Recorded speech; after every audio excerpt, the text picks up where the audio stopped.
নির্ভেজাল খাঁটি মানুষকে ফাঁসির কাস্টেও নেওয়া যায়, আবার ফাঁসির রশি যার গলায় ঝোলার কথা তাকে নির্ভেজাল নির্দোষী মানুষ বানানো যায়। এদেশের আইন দিয়ে এটাই করা যায়।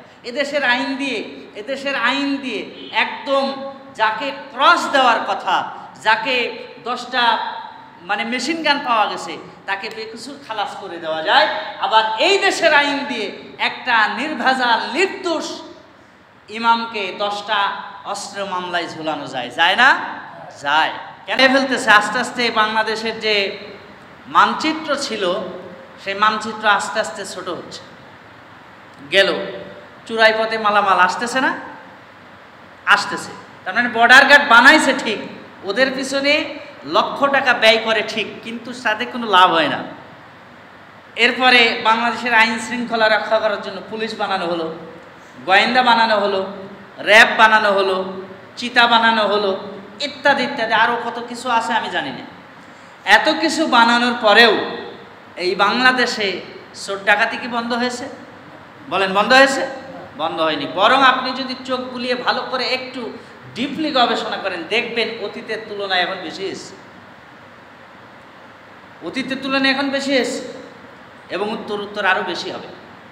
যদি সেই আইনের ফুল প্রক্রিয়ার মধ্যে মুসলমান না যেতে পারে, ইনশাল্লাহ উত্তর আরও বেশি হবে। আর যদি আপনি আল্লাহর আইনের দিকে ফিরে আসতে পারেন, তাইলে আর বেশি হওয়ার সম্ভাবনা নাই। আছে? নাই, সম্ভাবনা নাই। তাহলে পৃথিবীর মানুষ যেখানে ব্যর্থ সেখানে কোরআন সফলতা দেখাবে। বিজ্ঞান ব্যর্থ হতে পারে, সায়েন্স ব্যর্থ হতে পারে, গবেষণা ব্যর্থ হতে পারে, কিন্তু কোরআন ব্যর্থ হতে পারে না। এই কোরআনে সব আছে। এই কোরআনে আপনি আপনার পরিবার কেমনে চালাবেন সেই নীতিটা আছে, রাষ্ট্র কেমনে চালাবেন সেই নীতি আছে, বিচার বিভাগ কিভাবে সুষ্ঠুভাবে চলবে সেই নীতিও আছে। আমাদের দেশে অবশ্যই বিচার বিভাগ খুব সুষ্ঠুভাবে চলে নাকি? চলে না। আমাদের দেশে একদম নির্ভেজাল খাঁটি মানুষকে ফাঁসির কাস্টেও নেওয়া যায়, আবার ফাঁসির রশি যার গলায় ঝোলার কথা তাকে নির্ভেজাল নির্দোষী মানুষ বানানো যায়। এদেশের আইন দিয়ে এটাই করা যায়।